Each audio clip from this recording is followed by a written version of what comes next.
Hello friends! Here we go, back up to the treehouse for another fun day. We are going to be talking today all about flowers. And we're going to be talking about an artist who made some amazing flower pictures. We're going to learn how to make a fun flower craft and just enjoy some time together. I'm Miss Mo from the Wichita Children's Theater and Dance Center. Let's get started on this flower-friendly day. Today we are going to talk about flowers. Do you have flowers growing outside? Sometimes we can plant flowers and we can buy them in pots at the store and ready to go into our garden. But you can also get flower seeds and grow seeds, just like we talked about growing fruits and vegetables from seeds. Flowers are beautiful, and there are so many different flowers in the world. I have some pictures of some flowers from outside of. Flowers are so beautiful to look at. They can really cheer us up when we're feeling sad. They can make our outdoors look beautiful. There's different parts of a flower. There's the colorful part, the blossom that we like to see. But that blossom is on a stem, and the stem has leaves. And underneath the ground there are roots that are attaching the flower into the ground, and through those roots the flower gets the water and nutrients it needs to stay alive. I hope you have flowers to look at your house or in your neighborhood, or if you don't, I hope you have a chance to get out and see some soon, or to grow some for your very own. I have some flowers here I'm getting ready to plant. This is a pretty pink wave petunia. I'm going to show you, we have the blossom on the top, and then we have the stem. It's kind of hidden here because there's a lot of leaves, but down here I want to show you, these are all the roots, and these are what drink up the water that's in our dirt and help the plant to stay. So when you water a flower, you actually are watering into the roots, so you want to water the dirt around it, and that will help the flower get the water it needs. So if you have a flower like this, you can dig a hole. I'm going to fill up this whole planter of flowers, and we kind of tuck it down in there. If you want, you can kind of break up those roots a little bit and then put some of the dirt back around so it stands up. I'm going to fill up my whole planter, and then I'll show you what it looks like when it gets done. Okay, it's all planted. Now we will just wait, and as it gets warmer, these flowers will grow and fill up this whole fountain in my front yard. Now, Claude Monet is not the only person who painted flowers, but he really spent a lot of time painting flowers.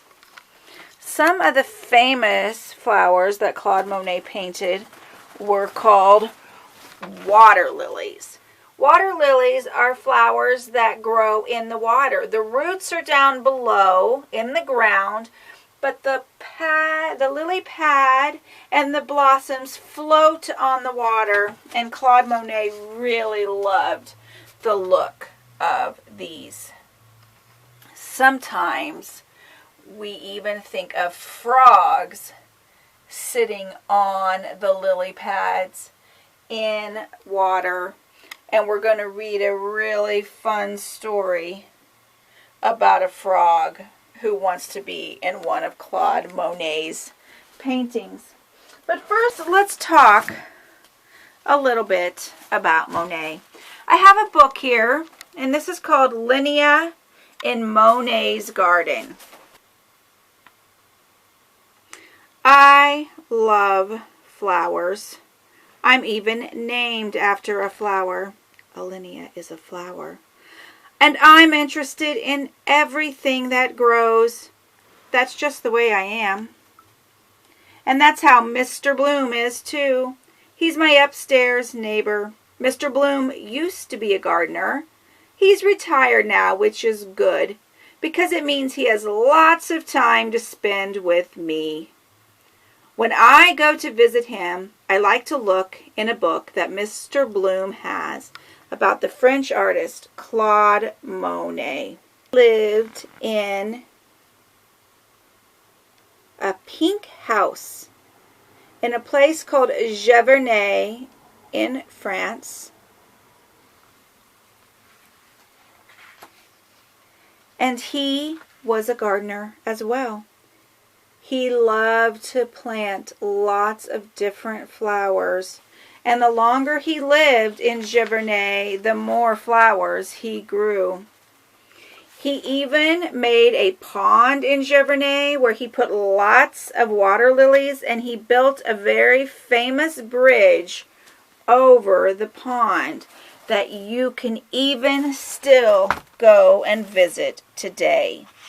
When you look at one of Monet's paintings close up, it just looks like a blotch of paint. But when you stand back, it looks like a beautiful water lily on the water. Well, Mr. Bloom and I decided to go visit Monet's garden, and here I am in Monet's garden. It was so full of flowers. So many. There were blue flowers called flax flowers, bluebells, delphiniums, foxgloves. In the pink row, there were peonies and hollyhocks and roses. There were orange flowers. There were yellow flowers. Some were tall. Some were climbing out over the path. Here are some real pictures of the flowers in Monet's garden. Those flowers are still there today, and you can still go and visit his garden and see the flowers that he planted and that he painted. Aren't they beautiful? And here are some real life pictures of the water lilies. Be careful, Linnea. Don't get too close. A fun water lily project that I've done many times with different classes is taking tissue and crunching it up into tiny pieces and putting it down either onto a surface that's been glued, or if you have some sticky back foam or sticky back contact paper, you can just have a sticky surface, and you can take little pieces of tissue and make a really neat water lily scene. It's very impressionistic because, you know, the Impressionists use small, kind of choppy brush strokes, and nothing was very clear and nothing was very outlined. So a tissue scene like this really makes an impressionist look of a water lily pond. Okay, we're going to learn how to make our own tissue flower. This is a really easy craft, and once you know how to do it, you can make flowers of all shapes and sizes and colors. You can make big tissue flowers, or you can make small tissue flowers, and it's a really fun thing to know how to do. So I'm going to set my example aside, and we're going to get started. The more pieces of tissue you use, the fuller your flower will be. So I'm going to make a big tissue flower, and what I like to do is sometimes use a different color in the middle. So you're going to lay out all your pieces of tissue, get them pretty much even, and then I'm going to put a red center into my flower. You can also alternate colors. If you have different colors, you can make alternating colors. And then I always like to put one piece of green on the bottom for a leaf, because most flowers have some type of leaf. So I have all my tissue in a row here, and then you're just going to start, you're just going to start folding. And you're just going to fold. I like to crease, then flip it over, fold again, flip it over, fold again. So we're going to just keep doing that back and forth, folding, folding. And I just kind of like to, every time, take my hand and just sort of just get that crease down so you have nice, tight folds. And these are going to turn into all the petals of your flower. So we're almost there. Of course, if you have smaller pieces of tissue, you would have smaller, tighter folds. And we're going to do one last one. So now we have all of our tissue folded. And now I'm going to try to find the center, bring it up like this, and get it about center. And you've got right here in the middle where the two sides meet. Now for your middle section, you may use string or you may use a pipe cleaner. I've used both. Right now I have string handy. So whatever you use, string or pipe cleaner, you'll take a piece. I always put green at the bottom because I know that's then the bottom of my flower, and that kind of makes it easier to remember. I'm going to tie it tight as I can on this green. And I'm leaving a little bit of string so I can use it to attach to something else. So now I have my pieces like this. Now you're going to take some scissors, and what you're going to do is you're just going to cut around all of these to make a rounded tip of a flower. If you left them, you would just have kind of straight across flower petals, and some flower petals are round. So I've just kind of made a rounded petal. If you have too many pieces of tissue, you don't have to do it all at once. And so what you see when you open those up, they're kind of rounded. The last step now is the one that you have to take the most care with. I put my green to the bottom, and I kind of open it up, and then you very gently pick up your tissue towards the middle, and you just kind of fluff it up, and you're going to do that on each side. So I have my red here, it's the middle. If you have tape and you want to, you can always put some pieces of tape to help hold them together, but I just like to fold them around. And then I'm going to pick up the next side, pick up the next side, and this is just going to be a steady process. You don't want to tug too hard because tissue can tear rather easily, so you just give it a nice gentle tug, and as you can see, your pieces are starting to come together to make a beautiful flower. And you're just going to keep, the more layers you have, the fuller your flower will be. So obviously it will take a little bit longer, but your result turns into a really nice flower. Like I said before, you can make them this big. This is a full sheet of tissue. You can make a half a sheet of tissue or a quarter sheet of tissue and make smaller, little more petite flowers. If you put them on pipe cleaners, you can then wrap them onto a stick and be able to make a little bouquet out of them. But for an example, the bigger pieces of paper are the easiest to show you. Okay, so we have our last petal up. And then I always just kind of take it from the bottom and give it a little squeeze just to kind of secure all those pieces together. And then you can bring up your green to make a leaf. And you have this string left that you could tie them onto something. You could take more and put them together, and you have a beautiful flower. And I'm going to show you some pictures of all the beautiful flowers I have hanging in my house that we have made over the years.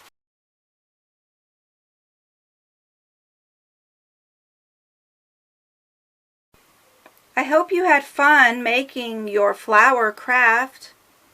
You can make as many as you want and fill your home with beautiful flowers. We have another book about Claude Monet, and this is a fun book called Where is the Frog? I love frogs. Frogs are my favorite animal.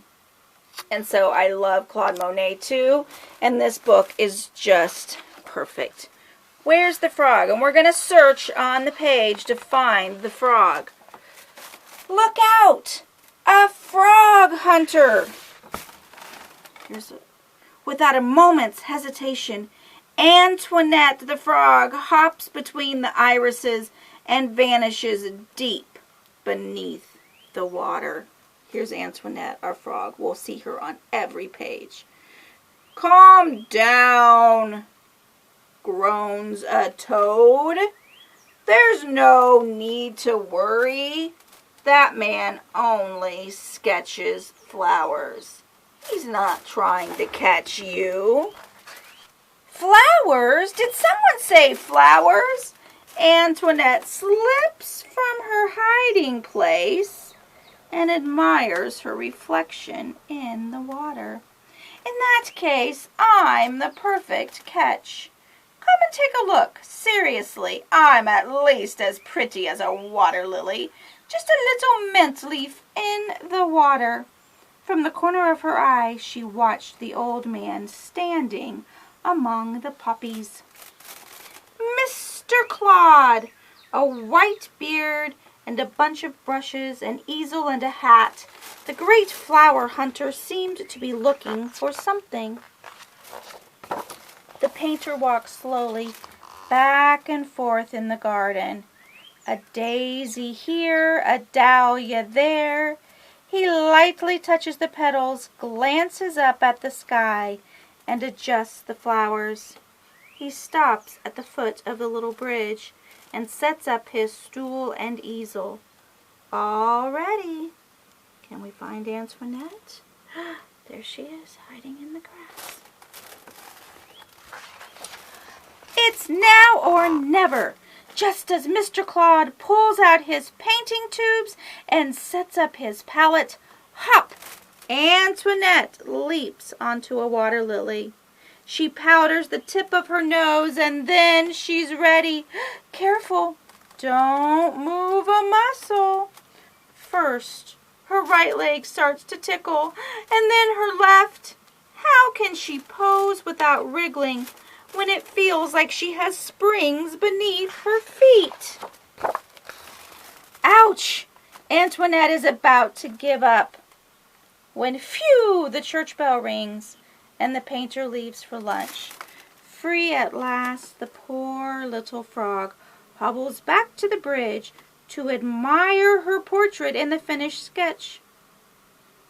But where's the frog? What a fool I am! Green on green!